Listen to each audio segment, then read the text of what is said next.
Zbigniew Brzezinski, I think more than a year ago, gave a speech at the Montreal, Canada branch of the CFR, warning that a widespread global awakening was taking place. And we're going to play that clip right now, but he has not backed off from that statement. First time in all of human history, mankind is politically awakened. That's a total new reality. Total new reality. It has not been so for most of human history until the last 100 years. And in the course of the last 100 years, the whole world has become politically awakened. And no matter where you go, politics is a matter of social engagement, and most people know what is generally going on in the world, and are consciously aware of global iniquities, inequalities, lack of respect, exploitation. Mankind is now politically awakened and stirring.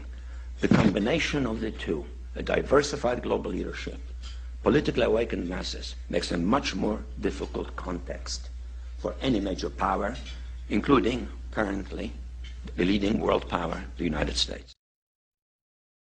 So humanity is awake and staring, as Zbigniew Brzezinski puts it, and the elite are concerned about this. They're dealing with it. If you're new to Zbigniew Brzezinski or this broadcast, he was the former national security advisor under Carter, and he's one of the true geostrategic visionaries for the elite. He, like others, works towards the one world government. In the 70s, he covertly helped put the Taliban into power to oppose the Soviets, and he has this whole long game for the grand chessboard, as he calls it, and how the American superpower is going to stave off Russia and China. But he's admitted that basically is failing. There are new emerging world powers, India, Brazil, China, Russia, among others.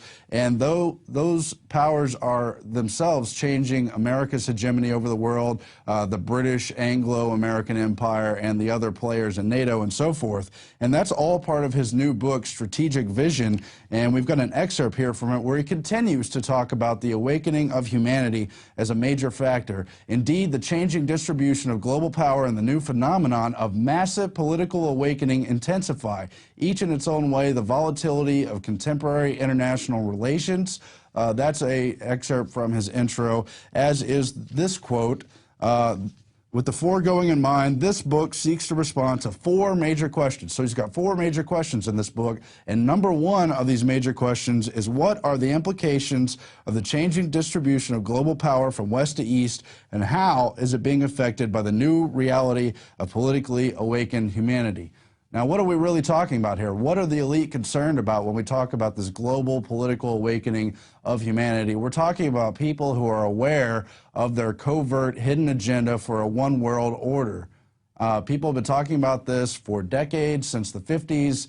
The roots of it are even deeper, but now, thanks to the flow of information, thanks to the internet, a lot of people are awakened to it. These elitists are being confronted everywhere, and this really is and always has been an information war. The only difference is, in the past hundreds of years, the past thousands of years, it's always been the tiny niches of royalty, of kingships, of priest classes who held most of the important knowledge. Literacy was kept down amongst the masses in relation to this reason, but now we have worldwide literacy, even though a lot of people are pissing that away, and it's very sad.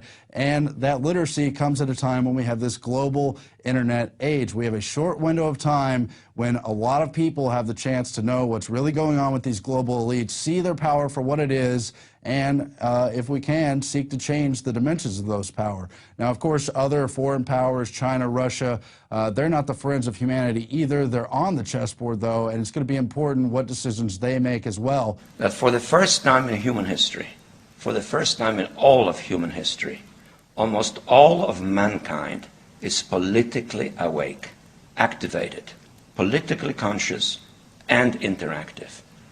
There are only a few pockets of humanity, here or there, in the remotest corners of the world, which are not politically alert and interactive with the political turmoil and stirrings and aspirations around the world. And these new and old major powers face still yet another novel reality, in some respects unprecedented. And it is that while the lethality of their power is greater than ever, their capacity to impose control over the politically awakened masses of the world is at a historical low. I once put it rather pungently, and I was flattered that the British Foreign Secretary repeated this, as follows. Namely, in earlier times, it was easier to control 1 million people, literally.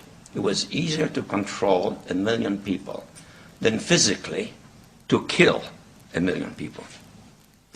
Today, it is infinitely easier to kill 1 million people than to control 1 million people. It is easier to kill than to control. And of course, that bears directly on the use of force